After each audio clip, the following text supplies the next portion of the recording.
Hola a todos, bienvenidos a otro sábado filosófico más aquí en el Pensamiento en Llamas. Y bueno, pues en esta ocasión, por sugerencia de algunos de los seguidores y suscriptores del canal, vamos a tratar un tema en relación a lo que abordamos en el sábado filosófico anterior, en donde pues hablamos en términos muy generales de esto que se conoce como filosofía del tiempo, dimos algunas perspectivas acerca de qué puede ser esto del tiempo, y bueno, pues en esta ocasión vamos a tratar un tema profundamente interesante vinculado a la filosofía del tiempo, que es acerca de si el tiempo presente, el famoso aquí y ahora, pues es algo real o únicamente real, mientras que pues pasado y futuro no son más que tiempos ilusorios o meras ficciones de nuestra mente, ¿de acuerdo?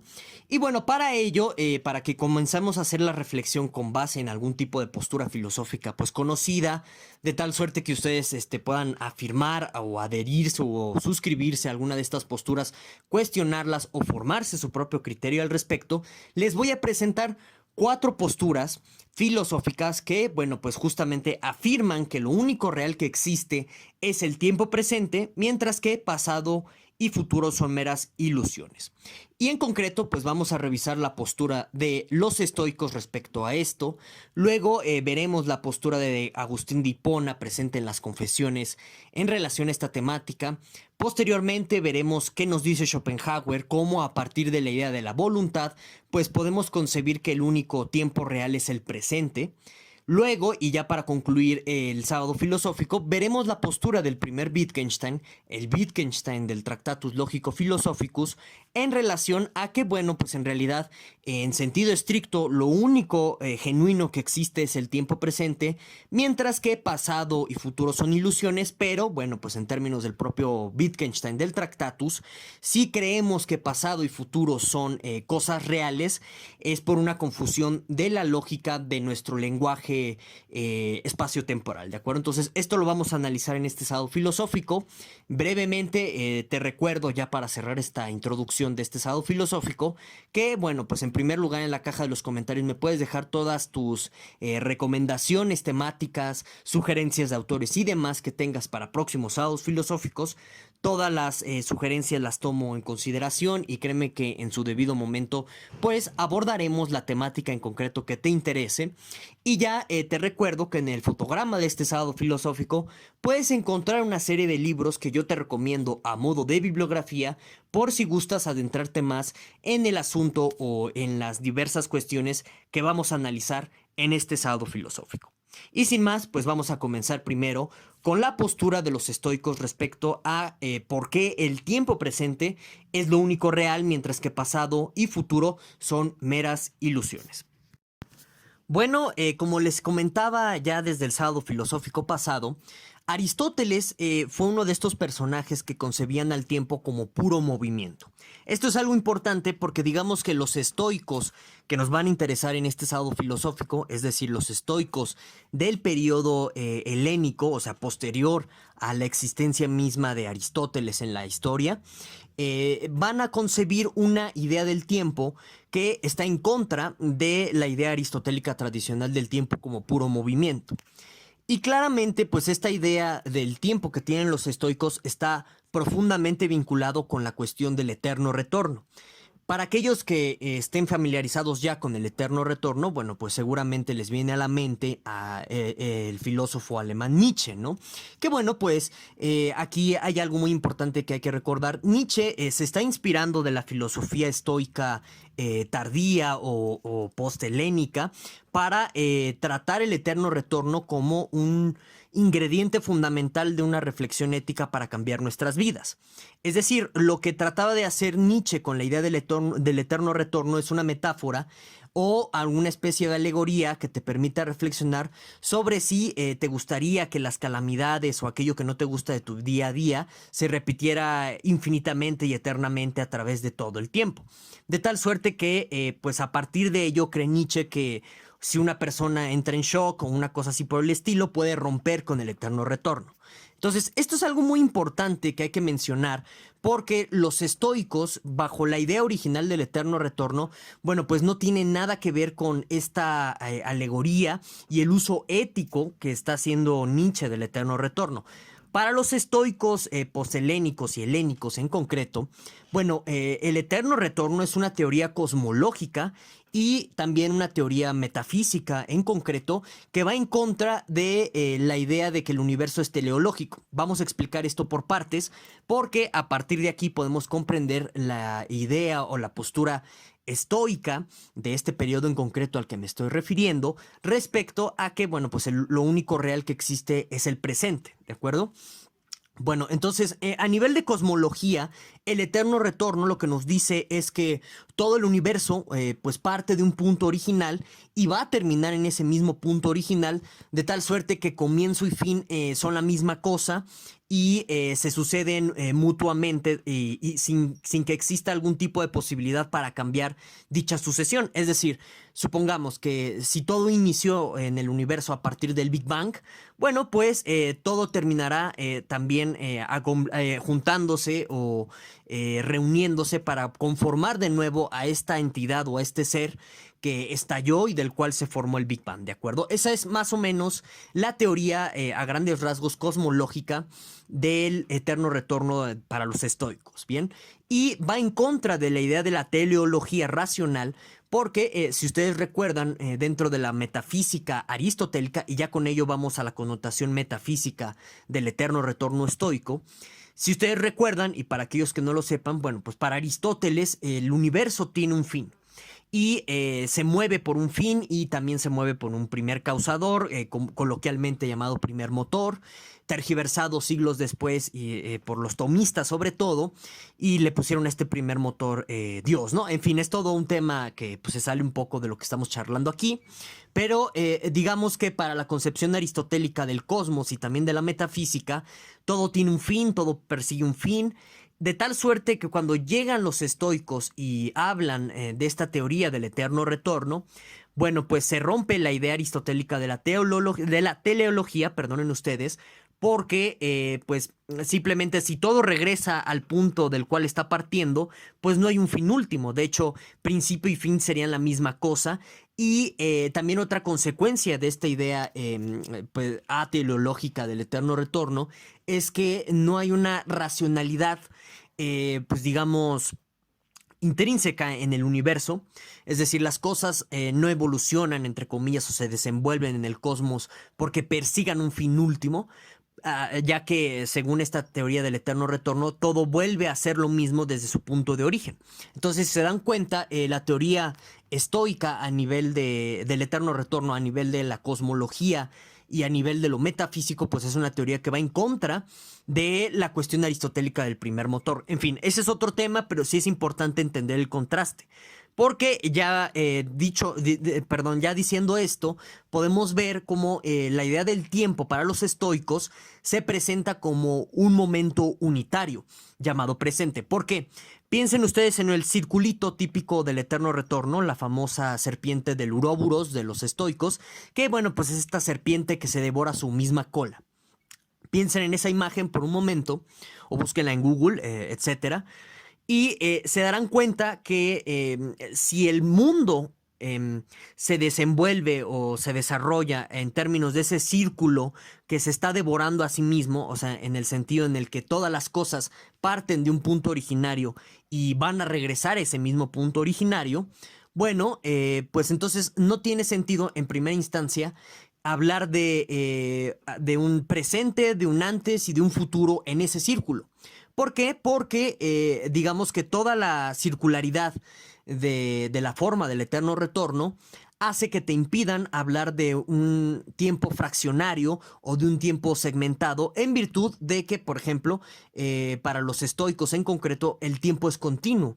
Es decir, no es interrumpido, es una línea que se va curvando para regresar a su mismo punto de partida, al igual que, por ejemplo, las manecillas del reloj, pues iniciarían en el 12 para concluir en ese mismo 12, de tal suerte que, bajo esta perspectiva estoica, en sentido estricto, no hay un antes, un aquí y un mañana o un después, porque son puntos arbitrarios, son puntos muy subjetivos que se ponen en el circulito dependiendo de qué parte en concreto nos ubiquemos en esta circunferencia. Entonces, si nos ubicamos, no sé, digamos, en un grado de 60 grados, valga la redundancia, dentro de la circunferencia del eterno retorno, bueno, vamos a fijar arbitrariamente un tiempo presente, después un tiempo pasado y un tiempo futuro, pero si cambiamos de la ubicación de grados y nos colocamos evidentemente en otro grado del círculo,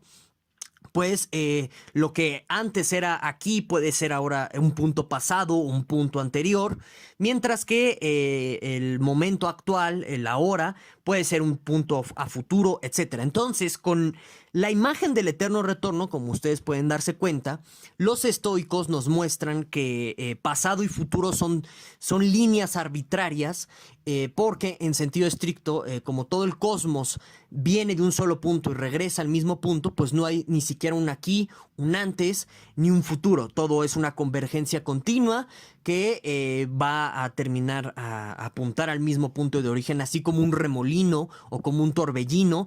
Todo está en constante e incesante movimiento circular hacia un mismo punto de origen que ni siquiera puedes tú establecer de entrada por la gran velocidad que tiene ese torbellino, que el mismo torbellino se esté girando. Es algo muy interesante dentro de los estoicos, y de ahí se sigue pues el pensamiento contrario a lo que mencionábamos anteriormente de la idea aristotélica del tiempo como movimiento perpetuo. Porque para un estoico ni siquiera tiene sentido pensar que este circulito, este eterno retorno, se esté moviendo en un tiempo determinado, o que sea el tiempo en sí en movimiento, porque al ser un círculo perpetuo que parte de un mismo origen y tiende hacia este mismo origen, bueno, pues ni siquiera podríamos afirmar en sentido estricto que se esté moviendo, ya que no hay un punto de referencia externo para medir ese movimiento, en pocas palabras.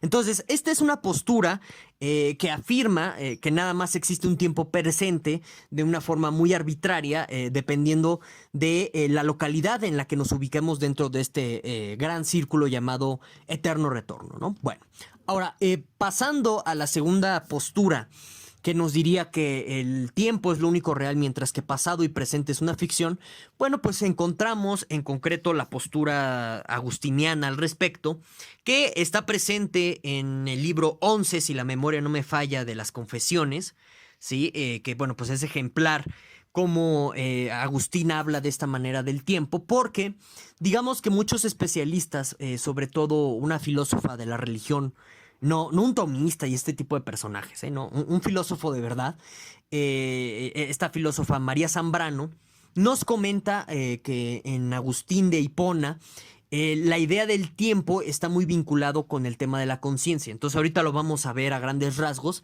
para que también entendamos a cabalidad la postura del tiempo.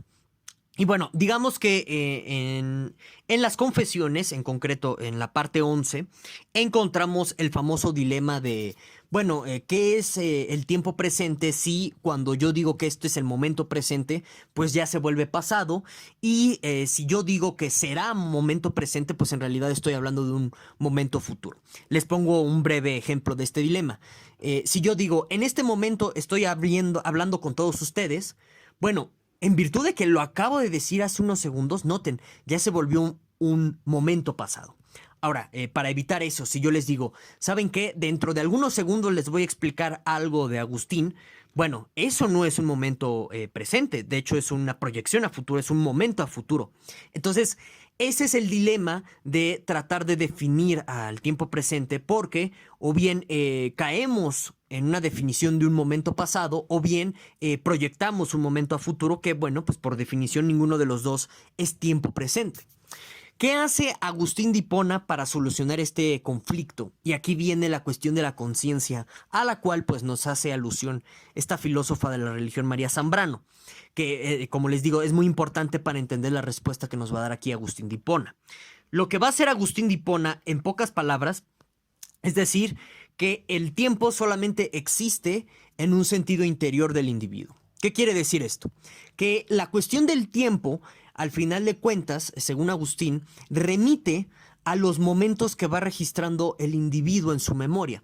por lo que el tiempo para Agustín se vuelve una forma de nuestra razón y de todo esto que podríamos llamar la mente.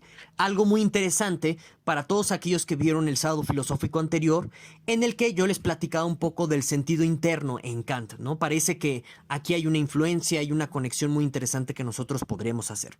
En fin, ese es otro tema. Regresemos al tema central de la concepción de el tiempo presente en Agustín de Hipona.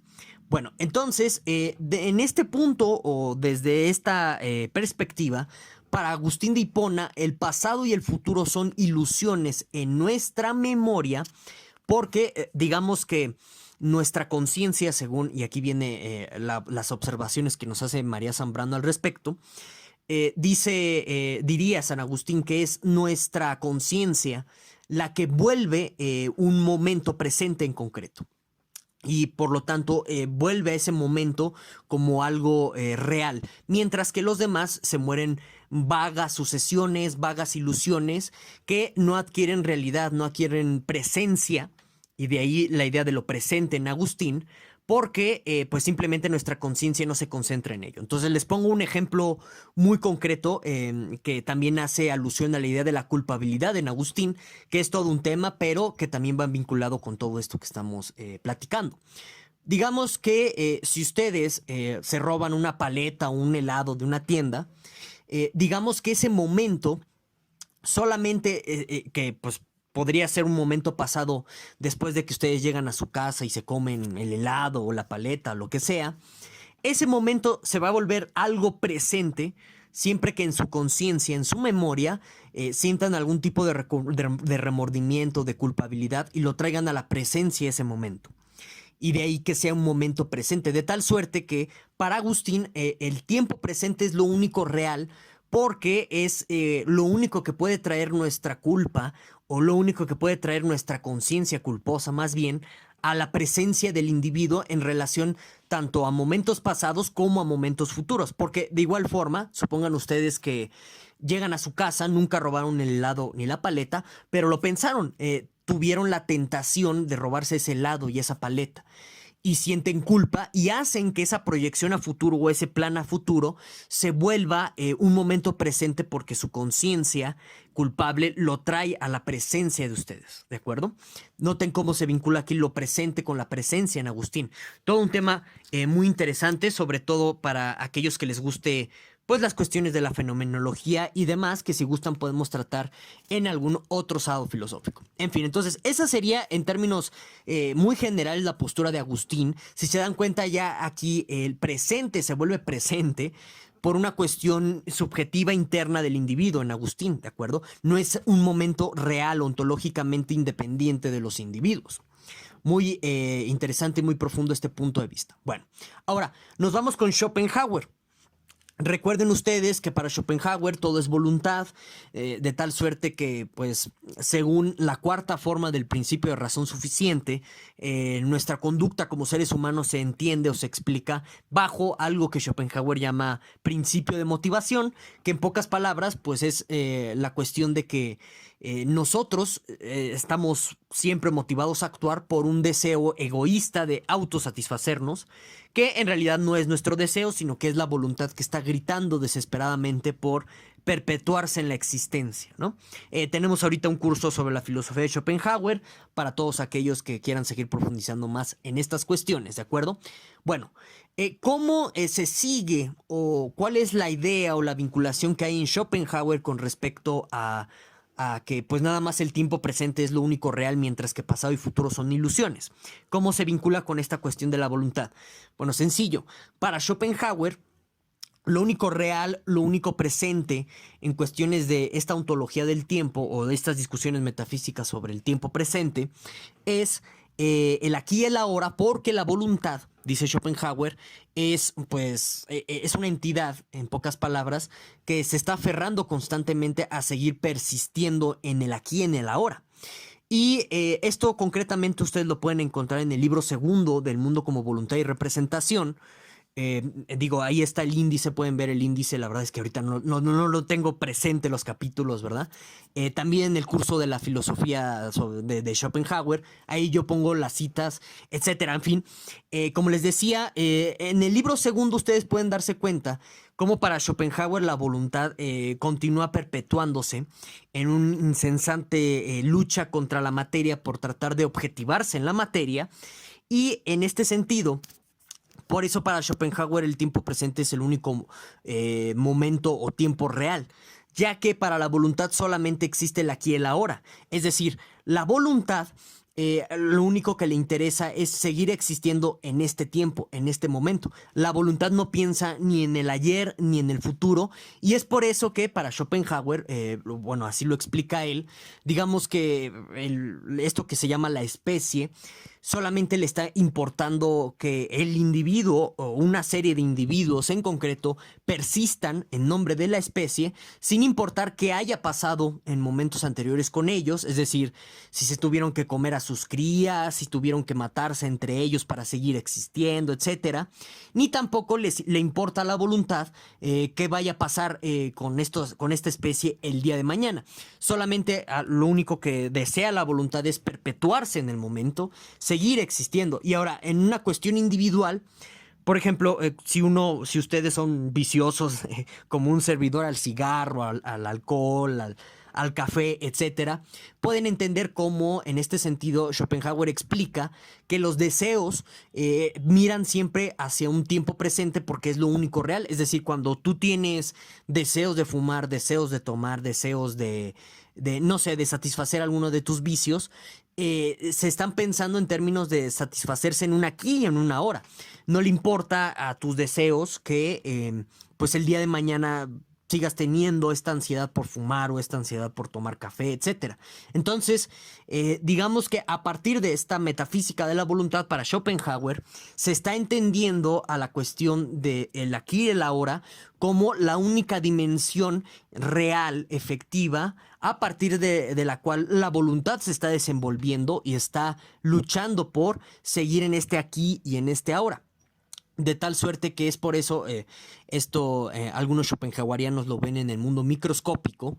Es por eso que pues a las células, a las bacterias y demás, cuando comienzan a entrar en conflicto con otros microorganismos invasores del cuerpo, siguen luchando por seguir en la persistencia, sin importar que, por ejemplo, no sé, en un futuro inmediato, pues el organismo mismo, por la fiebre tan elevada que tiene, con tal de salvar el aquí y el ahora, pues este síntoma lo pueda matar a futuro, ¿de acuerdo? Entonces la voluntad ciega de Schopenhauer solamente ve el aquí y el ahora, sin importar que quizás el día de mañana pueda autoperjudicarse. Entonces, por eso, en una dimensión ontológica, para la voluntad, lo único real en cuestión de tiempo es el aquí y el ahora.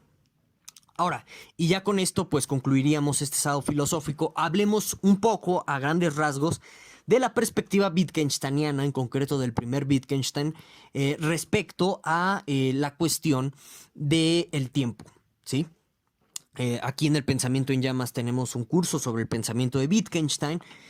Puedes consultarlo si tienes dudas respecto a muchas cosas que voy a decir a continuación, o bien me las puedes dejar en la caja de los comentarios y con gusto te las respondo. Bueno, digamos que para Wittgenstein la cuestión del tiempo está presente en algo que se conoce como el eterno presente del Tractatus. Bueno, ¿qué quiere decir este eterno presente en el Tractatus? Que, digamos, recuerden ustedes que en el Tractatus los hechos, pues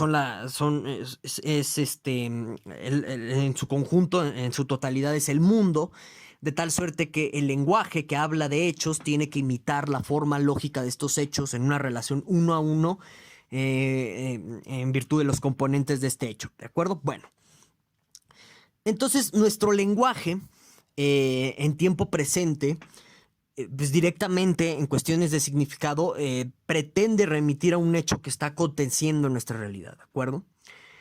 Pero cuando tenemos verbos en pretérito o en futuro, lo que nos dice Wittgenstein en realidad es que ahí lo que está haciendo el lenguaje es hacer formas de figuración, así lo traduce Isidoro Reguera, Quizás una mejor traducción para entender lo que vamos a explicar a continuación de esto sería que nuestro lenguaje, cuando habla del futuro y del pasado, lo que hacemos son proyecciones de formas lógicas. Es decir, cuando nosotros decimos cosas como, pues a lo mejor mañana llueve, lo que ahí hace nuestro lenguaje es dibujar o representar una posible situación en donde eso se dé. ¿De acuerdo? Pero en efecto esa posible situación no es un hecho todavía, porque no es algo que está aconteciendo en nuestra realidad. ¿Bien? Bueno, entonces esa posible situación se queda en esa mera, pues, forma de figuración, o que en realidad es una forma de proyección. Esa quizás sea una traducción más adecuada. Y esa forma de proyección en concreto es lo que, a partir de lo cual Wittgenstein llega a la conclusión de que, pues, en sentido estricto, lo único real que existe es lo que acontece. Y en este sentido, lo que acontece es pues lo que hay en tiempo presente. Por ejemplo, si en este momento se cae un árbol, pues eso es lo único real, porque está sucediendo en el presente.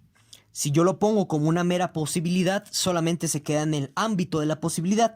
Entonces, en este sentido, lo que nos dice el Tractatus es que el filósofo cree que el pasado y el futuro son tiempos reales, o sea, los filósofos que crean esto, porque no entienden justo cómo está funcionando esta lógica en el lenguaje. Es decir, desde la perspectiva del Tractatus, los tiempos verbales en concreto son formas de figuración, formas de proyección de hechos posibles, pero no son hechos todavía reales, concretos, que estén aconteciendo y que estén en el presente. Pues esas proyecciones de hechos futuros que hacen los tiempos verbales en pasado, en futuro y demás, ¿de acuerdo? Entonces, entendiendo nuestro lenguaje, nos dice Wittgenstein, podemos comprender que lo único real en cuestión de estas ontologías o de esta discusión metafísica del tiempo, bueno, pues es el aquí y el ahora. ¿De acuerdo? Ahora, hay una consecuencia, por ejemplo, en el Tractatus, que pues la podemos ver o la podemos entender como una consecuencia de angustia existencial, porque pues de la cuestión de que solamente hay un aquí y un ahora, se sigue que, bueno, pues lo que podamos esperar el día de mañana solamente se va a quedar en pura figuración, es decir, en pura proyección de posibilidades que quién sabe si se vayan a cumplir, y ciertamente eso puede hacer entrar a una persona en angustia. Por ejemplo, digamos, todos ustedes los que me están escuchando, ¿no? Quién sabe si el día de mañana un servidor o ustedes pueda pues contraer algún tipo de enfermedad mortal. Se queda como una mera posibilidad o una mera proyección eso, pero no se descarta si pueda suceder o no. Y entonces, frente a esa enorme posibilidad, pues entra la angustia. De aquí, pues algunos especialistas ven la conexión que existe entre Wittgenstein y Kierkegaard, en el sentido en el que, bueno, pues en concreto, para Kierkegaard, frente a la enorme posibilidad, él decía, pues yo me pierdo, entro en angustia y necesito de Dios, ¿no? Eso es lo que diría Kierkegaard. Y en este sentido, digamos que Wittgenstein se está inspirando, no para llegar a Dios, pero sí para decir cómo, pues, nuestra condición como seres humanos, con un lenguaje limitado que no puede penetrar la esencia de la realidad sin caer en sinsentidos, pues termina orillado a la angustia respecto a las ideas del futuro. Y bueno, pues eso sería todo por este sábado filosófico. Espero que les haya gustado. No olvides dejarme todas tus dudas, sugerencias, críticas, quejas y demás en la caja de los comentarios. Nos vemos hasta el próximo sábado filosófico.